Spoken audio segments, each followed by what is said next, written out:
جب بھی ہمارے معاشرے میں کوئی عوامی فلاح یا صحت سے متعلق مہم شروع کی جاتی ہے تو اس کے خلاف بے بنیاد خدشات اور افواہیں تیزی سے پھیلنے لگتی ہیں۔ میں ڈاکٹر ندیم سجاد راجہ ہوں۔ جب کرونا وائرس کی وبا آئی تو بجائے اس کے کہ ہم سائنس، تحقیق اور طبی ماہرین کی بات سنتے، یہ مشہور کیا گیا کہ ڈاکٹر مریضوں کو زہر کے انجیکشن لگا رہے ہیں تاکہ ان کی موت واقع ہو سکے اور ان کی اموات پر بیرون ملک سے ڈالر یا مالی امداد حاصل کی جا سکے۔ کئی اسپتالوں پر حملے ہوئے، ڈاکٹروں کو تشدد کا نشانہ بنایا گیا اور مریضوں نے علاج سے انکار کرنا شروع کر دیا تو اس کا نتیجہ کیا نکلا کہ اموات زیادہ ہوئیں۔ اسی طرح پولیو مہم جو کہ کئی دہائیوں سے پاکستان کو ایک خطرناک بیماری سے نجات دلانے کے لیے چل رہی ہے، آج تک افواہوں کا شکار ہے۔ کچھ لوگ دعویٰ کرتے ہیں کہ پولیو ویکسین بانجھ پن پیدا کرتی ہے، جو سراسر غلط ہے، یا کہ یہ کسی بین الاقوامی سازش کا حصہ ہے۔ نتیجتاً کئی علاقوں میں پولیو ٹیموں کا مزاحمت کا سامنا کرنا پڑا، یہاں تک کہ بعض اوقات کارکنوں کو جان سے بھی مار دیا جاتا ہے، جو کہ انتہائی افسوسناک بات ہے۔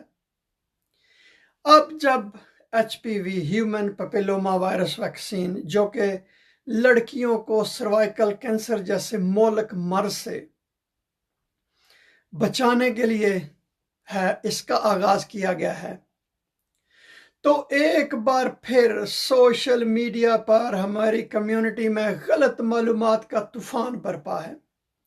لوگ اسے زہر کہہ کر بچوں کو ویکسینیشن سے روک رہے ہیں اور دوسروں کو بھی ڈرا دھمکا کر اس مہم کے خلاف کر رہے ہیں۔ ان جھوٹی باتوں میں کہا جا رہا ہے کہ یہ ویکسین بچوں کی تولیدی صحت پر اثر انداز ہوتی ہے یا مغربی ممالک کی سازش ہے، حالانکہ عالمی ادارہ صحت اور پاکستان کے ماہرین صحت نے اس ویکسین کو محفوظ اور انتہائی ضروری قرار دیا ہے، تو لہذا غلط باتوں پر کان نہ دھریں۔ صرف یہی نہیں، ہر بار جب حکومت یا کوئی ادارہ کوئی تعلیمی اصلاحات، جنسی تعلیم، ماحولیاتی شعور یا خواتین کی صحت و حقوق سے متعلق آگہی کی مہم چلاتا ہے تو اسے بے دینی، غیرت کے خلاف یا کسی خفیہ ایجنڈے کا نام دے دیا جاتا ہے۔ نتیجہ یہ ہوتا ہے کہ ہم بحث اور تحقیق کے دروازے بند کر کے محض جذباتی نعروں پر چل پڑتے ہیں، پھر اس کا نتیجہ کیا نکلتا ہے؟ تباہی۔ یہ رویہ کسی بیرونی دشمن سے بھی زیادہ خطرناک ہے۔ ہم خود اپنے لیے علم، ترقی اور اصلاح کے دروازے بند کر رہے ہیں۔ ہم اپنی قوم کو اس مقام پر لے آئے ہیں جہاں لوگ واٹس ایپ پر ملی ہوئی افواہ کو قرآن کی آیت سے زیادہ معتبر سمجھتے ہیں، اور جہاں ڈاکٹر، استاد اور سائنسدان مشکوک اور سازشی تھیوری بنانے والے ہیرو بن جاتے ہیں۔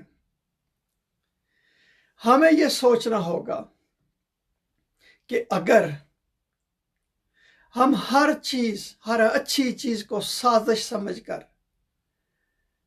رد کر دینا ہی ہمارا رویہ رہا تو ہم کبھی بھی ترقی نہیں کر سکتے۔ دنیا خلا میں بستیاں بسا رہی ہے اور ہم اب بھی یہ طے کرنے میں لگے ہوئے ہیں کہ یہ ویکسین فائدہ مند ہے یا نقصان دہ۔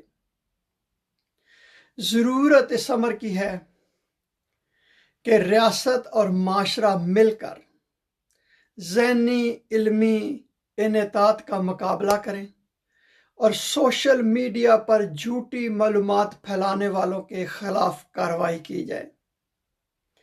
اسکولوں میں سائنسی شعور، اور مثبت تنقیدی سوچ کی تعلیم دی جائے اور عوام کو اعتماد میں لے کر انہیں درست معلومات دی جائیں۔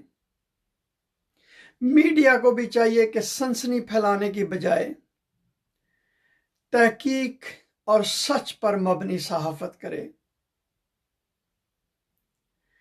اگر اب بھی ہم نہ جاگے تو نہ صرف ہماری موجودہ نسل بلکہ آنے والی نسلیں بھی لا علمی، خوف اور پسماندگی کا شکار رہیں گی۔ بہت شکریہ یہ ویڈیو دیکھنے کا۔ اگر آپ کوئی کمنٹ کرنا چاہیں یا کچھ آپ مجھے بتانا چاہیں تو اس ویڈیو کے نیچے آپ لکھیں۔ بہت شکریہ آپ کا۔